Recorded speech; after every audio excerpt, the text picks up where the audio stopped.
Hey everyone, welcome to Princess Gay. I'm your host Connie, and today we are here with my blind reaction to John Wick 2. This is a donation reward for Sweet Venom, and yeah, we reacted to the first one a while back, and it was actually surprisingly good, considering I tend to have a little bit of a dislike, let's just say, of Keanu Reeves' acting ability for the most part.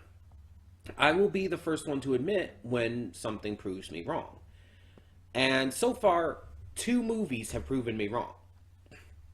Only two out of all of Keanu Reeves' performances. Speed, in which he delivers a perfectly reasonable, perfectly quality performance. It's not the best or anything, but still. And then the first John Wick movie, in which is definitely better, which is actually a good performance. But I still wouldn't equate it up there with a lot of other actors. There's a lot of other actors I feel could do that kind of role and have done that kind of role a lot better. So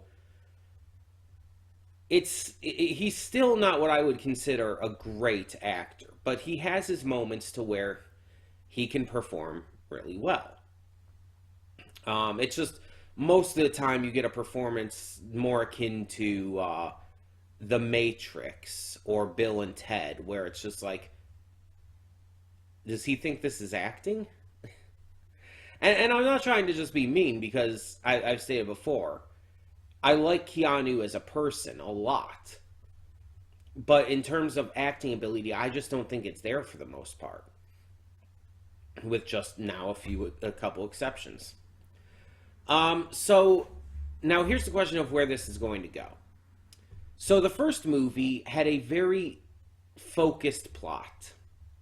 If you remember the first movie, John Wick is, this retired military hitman or something like that, where he's just trying to live his life. His wife ends up dying, and her last gift to him is a dog. He ends up getting in an altercation with the son of a Russian mobster.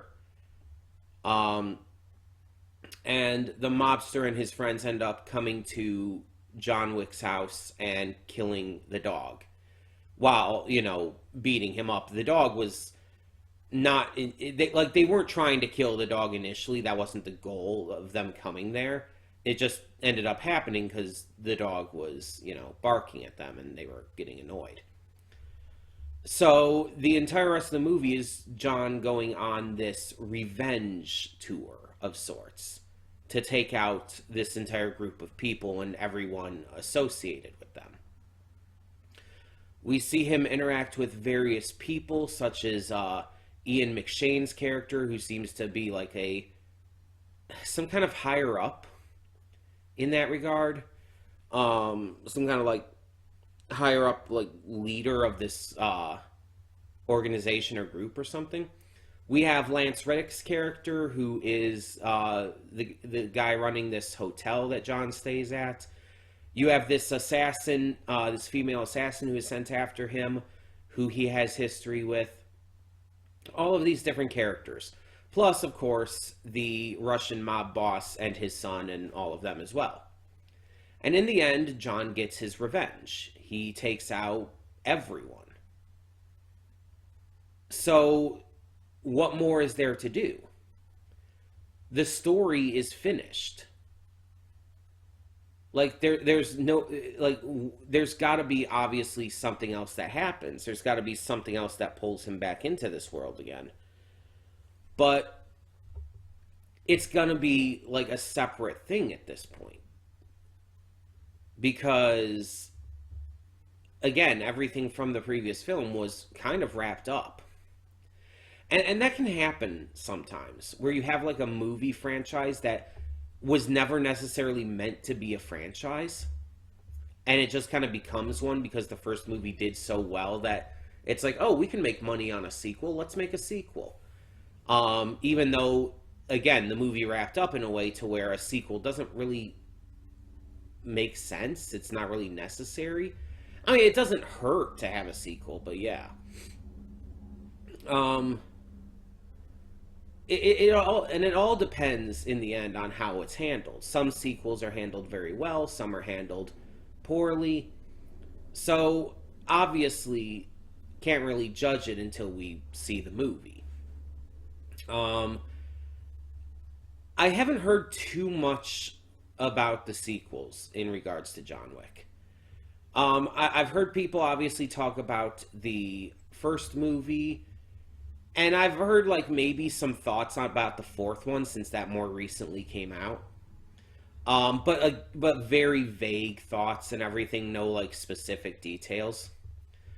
Um, Basically like some people saying it's good, or some people saying it just didn't hit the right way for me.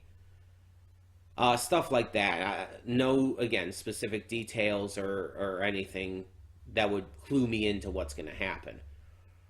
Um, Now, I think for the most part, the series as a total, as like a whole, does still get praise.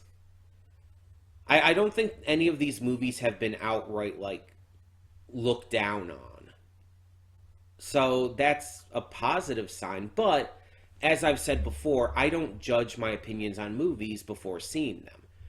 I basically just do not take other people's opinions and everything on films into consideration in regards to whether or not I'm going to see it, in regards to whether whatever I think about it. Because a lot of the times my opinion ends up being extremely different than the majority consensus. The Super Mario movie received heavy praise, and I was not a fan of that. There were certain aspects of it that were okay, but nothing about it like won me over. And then there's stuff like the 2016 Suicide Squad movie, that a lot of people panned. I loved. I absolutely loved it. And also, on that kind of note, I also loved Batman v Superman and Justice League. And I'm talking about both versions of Justice League. That includes the original cut that was released in theaters. Um, and I admit the Snyder cut was better, but at the same time, I did still like both. Now, all of that being said, um, this if this is anything like the first movie, I'm probably gonna like it. As long as it keeps up the energy, the excitement, the fun of the just action thriller kind of film, while also adding in the heart that the first movie did actually have. Plus, there was a bit of comedy in the first movie as well that was kind of unexpected and very much welcomed. Um, like there was like the one part where I believe the son of the mob boss or someone was meeting with John Leguizamo's character, who's like this um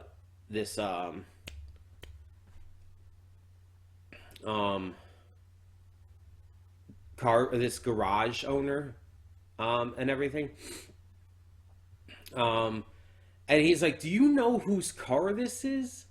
Because they stole John Wick's car as well. And it's like, "This is John Wick's car," and then he finds out he killed the dog, and he's like, "You did what?"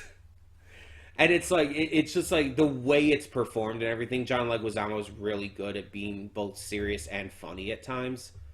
So yeah, really enjoyed the little flecks of comedy that were added into that. Um, so yeah, I think I'll probably end up enjoying this. I think that the way that people like overly praise these movies might be a little bit much, but I mean, I don't know. I mean, we'll see after we watch the film. So, thank you all so much for tuning in. Thank you, Venom, for donating, as always. And let's get into this. So when the screen fades to black, pause this redirect and go to the description below. Follow the link to the reaction, and after you watch it, come back here to the redirect and resume play. Because after it fades to black and then fades back in, everything from that point forward will be my afterthoughts and will contain spoilers to the episode. So, that being said, thank you so much for tuning in. And for now, I'm Connie, and I'm I'm like messing up a bit here. And for now, I will see you at the reaction. And we are back, and we'll begin with spoilers in 3, 2, 1, now. Trying my best to avoid the light situation here, but so yeah, that was another really good one. That I would honestly say that was better than the first movie. In terms of its pacing, especially, it felt like it wasn't.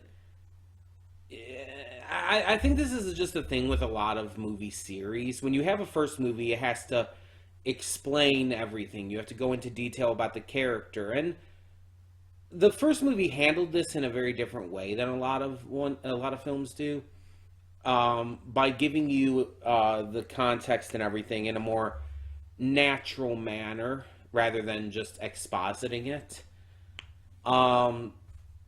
You're kind of thrust into the story, and it tells you things along the way. And the thing is, though, it still requires you to learn more about this, to be integrated into this world, to understand what the Continental is, John's past, and why what's going down is such a big deal. This movie didn't have to do any of that. It didn't have to focus on telling you about the character, about the backstory. At this point, you should know about that. You should already have that fully understood. So this movie's allowed to just go for it and bring you right into the action of the story for this specific film. And this allows the pacing to feel a lot quicker and a lot more just tightly handled. The overall story was really good too. It was a revenge story again, which just seems to probably be the idea behind this entire franchise. But this time it's something that he's forced to go into. He's forced through this deal he had made previously to go into work for this one dude. He doesn't want to do it, but, you know, the dude kind of forces his hand by burning down his house. So he does the job, but afterwards when Santino betrays him and tries to have him killed, he goes full on revenge plot against Santino now. And it was very well handled. Santino felt, I guess you would say, less stereotypical as a villain than in the first one. The villains in the first one, both the son and the father, were just kind of generic Russian mobster villains. So that's kind of why I like that this movie got that part done like right off the bat, having the uncle come in. And they just, that was the opening scene, so you don't have to worry about that anymore. Also, I found out afterwards, when looking up the cast and stuff, the uncle, Abram, in the opening scene, was Peter Stormare.